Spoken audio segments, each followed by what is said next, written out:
大家好，我们是蛙家，祝大家新年快乐！新的一年，蛙家要介绍你2部收纳影集。影片中不只有整理完赏心悦目的干净空间，还有收纳的小撇步要教给大家，让你拥有一个全新的居家整理观念。一起看下去吧！看下去之前，还没订阅的朋友，记得先订阅并开启小铃铛哦。收纳人生是一部由好莱坞御用居家整理团队 The Home Edit 主演的实境节目。他们相信收纳空间能兼具美观及功能性，并且以彩虹作为居家整理的核心概念。这样的分类方法可以引导孩子们在看完书籍或是使用完美良作品后，能很快的归位。接下来我们要运用影集里面的5大步骤，分别为确立目标、去无存菁、分类、收纳及最后的维持，来整理这块凌乱的备餐区。现在就开始吧。第1步，确立目标。思考你想要的生活方式是整理前非常重要的一步。今天这块备餐区放着屋主每天早上泡咖啡的器具、煮饭时会用的食材，以及一小块零食区。但没有规划的空间，让屋主每天都会手忙脚乱，翻了又找，就是找不到自己想吃的零食，甚至有放到过期的面粉。今天蛙边的目标就是要所有东西变得好取得，还给屋主一个干净的备餐区。第2步，去无存菁。在这个步骤中，我们必须一一检视拥有的物品。首先，卸下台面上的所有东西，留下要或不要的。例如，一些已经断掉粘住的橡皮筋，不能重复利用，也没有留下的意义。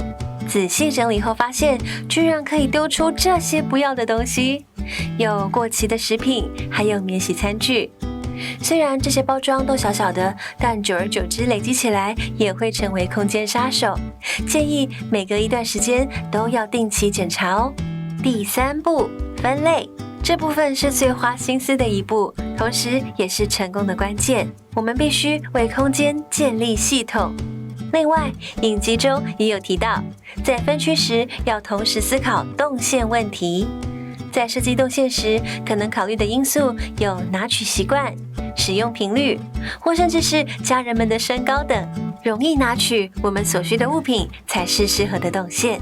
结合以上2点，我们为这个备餐区分成早餐、晚餐、零食、用具4大区块。这4大区块就是建立系统的第1步。接着，根据屋主的习惯，把晚餐区放进面条、汤包等需要烹煮的食材，并且把它设计在离炉台最近的地方，同时增加烹饪时的方便度。接着，把用具区设计在早餐区旁边，早餐区放入咖啡包、麦片等即冲即食的饮品。用具区收纳热水壶及杯具，这样屋主们就能双手并用，一手倒水，一手挑选想要的早餐。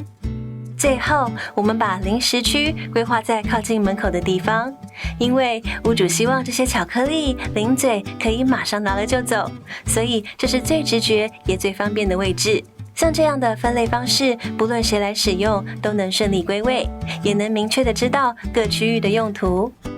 第4步，收纳。这步可以说是最有趣的一步。我们可以挑选自己喜欢的收纳盒，想象自己想要的空间风格，最后再把刚刚整理出来的类别一一装进盒中收纳。整理专家们在影集中大量的使用透明盒做收纳。使用透明盒的好处就是能轻松的看清内容物，让屋主知道还有多少空间可以放多少东西，了解到家中的库存是否足够或过剩。当物品超出盒子时，就知道囤积症犯了。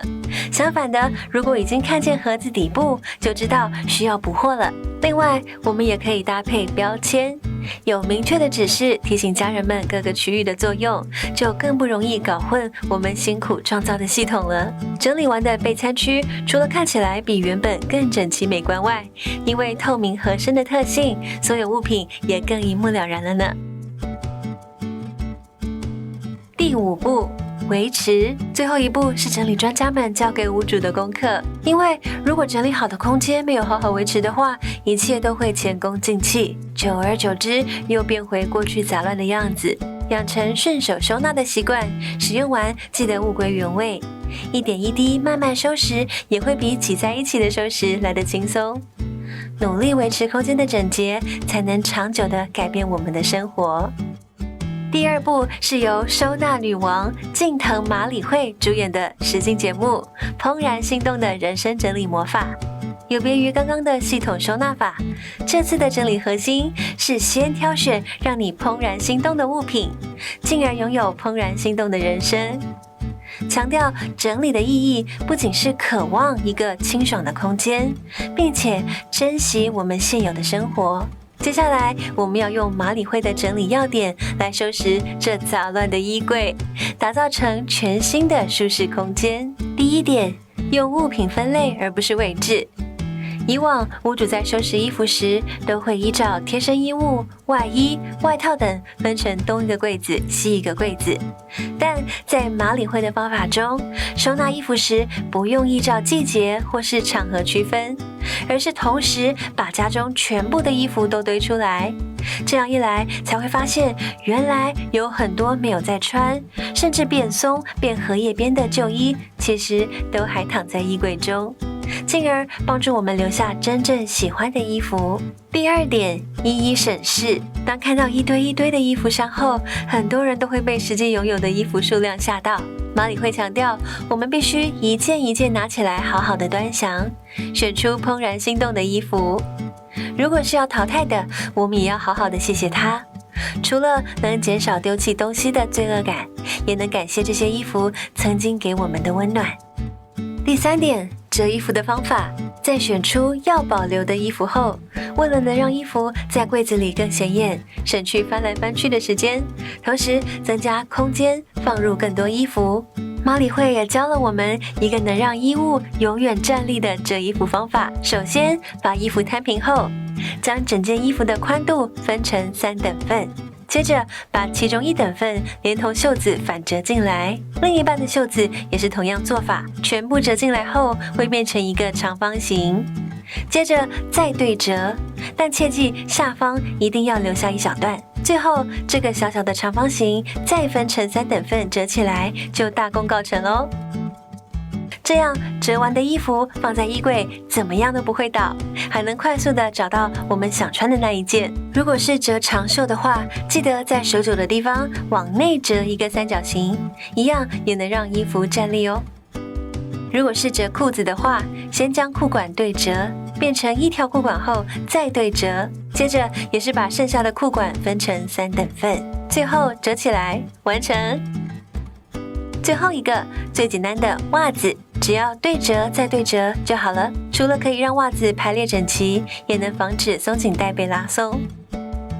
把所有折完的衣服收进柜子中，是不是觉得整个衣柜比原本的更整齐、更美观，而且还有更多空间收纳衣服了呢？像这样的收纳方法，可以一眼看到我们拥有的，也正是麻里惠口中不断提到的享受怦然心动的人生。每次听到整理，都会觉得头很痛，但整理完的空间又何尝不是赏心悦目的呢？从以前在家看到乱糟糟的环境会很烦躁，到现在所有东西都变得很顺手，心情也会更轻松愉快。所以说，收纳真的是能改变生活、改变人生的不二法则哦。如果你喜欢今天的分享，欢迎点击下方超级感谢，用行动支持我们做更多实用的影片，也能追踪 IG 获得更多灵感哦。最后记得锁定蛙家，每周3更新，我们下周见，拜拜。